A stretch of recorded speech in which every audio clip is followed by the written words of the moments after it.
10 ways to relieve your thin stool. Thin stool is a sign of your body. Whatever came in must get out as quickly as possible. But why is that and how to fix it? Number 1 is fiber. Eat enough fiber. Fiber is mostly indigestible material in plant-based food. It attracts water and creates volume in your intestine. The more volume, the less watery it will come out.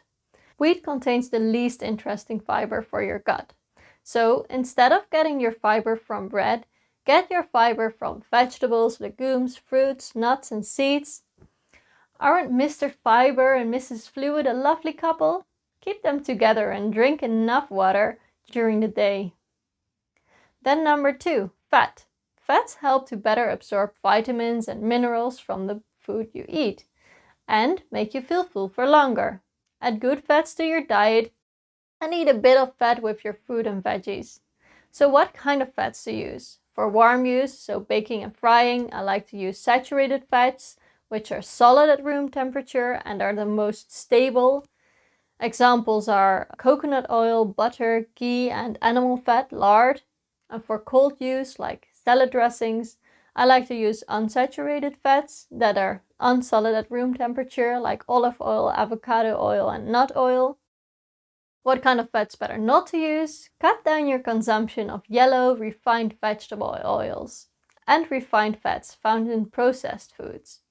These contain a lot of omega-6 that promotes inflammation in the body. Number 3.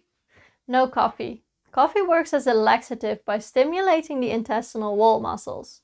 If you drink coffee a few times a day, every day, cut down on coffee for a couple of weeks and follow the other advices and see what it does for you.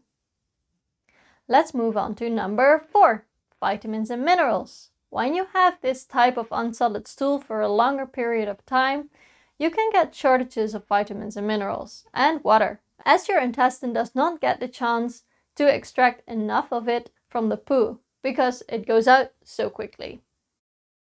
On the other hand, do you give your body enough minerals and vitamins? Do you eat enough vegetables or is it mostly processed food? Nowadays, our vegetables contain less vitamins than it used to, so it is especially important to consume enough of it. But what is enough? Try to eat 500 grams vegetables every day. I know that sounds like a lot, but it can be done by eating vegetables with 2 meals. So a smoothie with your breakfast, a salad or soup during lunch, and load a half of your plate with vegetables in the evening. Get your vitamins from vegetables and add extra minerals from Celtic sea salt or bone broth. Start your day with a glass of water and a pinch of sea salt. This gives the body the tiny bit of minerals it needs to better absorb vitamins and minerals during the day. Drinking bone broth first thing in the morning works the same, if not better. If this is not really your thing, you can also boil your rice in bone broth, have it later during the day or add it to a stew. Just have batches of it freezed and ready for any time. Let's continue with number 5.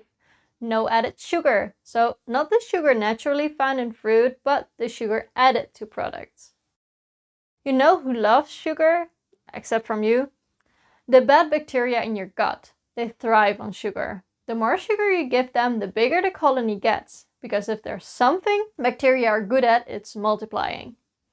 When the colony becomes too big and you do not feed your good bacteria enough vitamins and minerals, from legumes, nuts, seeds, fruit and vegetables, the bad ones can take over, which can give all sorts of issues. Start checking with yourself. How much added sugar do I actually eat? Start by simply reading the labels on your foods and drinks. Number 6. Fermented foods. Fermented foods like kimchi, kombucha or apple cider vinegar are forms of probiotic foods. These foods contain living good bacteria that can improve the environment in your intestine.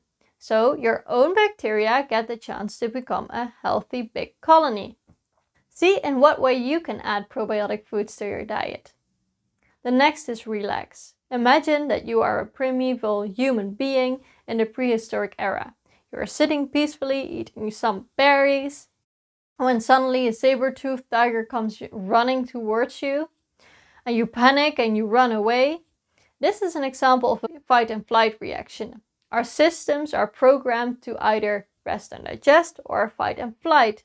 And when the saber-toothed tiger comes your way, you switch to the fight and flight mode. All energy goes towards your brain and muscles so that we can react quickly. Consequently, the energy goes away from our digestive organs. You're not going to sit there quietly eating your berries, because then you are signing your death sentence. We may have evolved a lot since prehistoric times, but this system still works the same. We don't have saber-toothed tigers anymore, we instead have emails, deadlines, and a lot of extra stimuli. When you rush into your 15-minute lunch break thinking you have so much to do, you're actually stressed and in a fight and flight mode, which means that your healthy salad is not going to digest very well because it is not what your body is doing. It has to fight and flight, or at least it thinks it does. So, convince your boss that 15 minutes is way too little. Sit down, take a few calming breaths, and stare out the window while you eat, putting yourself back in the rest and digest mode, so that your salad will be digested well. Number 8 is watermelon. This is a quick fix. When I was in Albania, beautiful country by the way, I ate something I was allergic to, which resulted in diarrhea and feeling really bad. I know that the only thing to do was to drag myself to the store to get some cola, to make me feel better. I told my plan to an Italian chef in the hostel, and he said I was crazy. You're not seriously going to put that junk in you?